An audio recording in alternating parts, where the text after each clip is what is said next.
Guys, today we'll talk about how can you add widget on your to-do list app. We're going to figure out this solution or know how you can do that on your app to found it. So to found this list and add your widget. So all you have to do, just go down, you click on this sign down here. So when you click on it, so it's going to show for you a list like this. Then all you have to do now, just click on settings.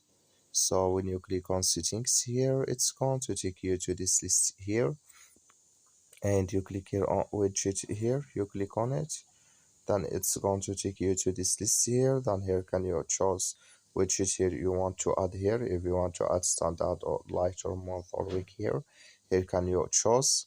So that's when you just, I'm going to click here on light for example, and you click here on add, then it's going to add with you. That's all you have to do. Thank you for watching. Don't forget to support us by liking, subscribe.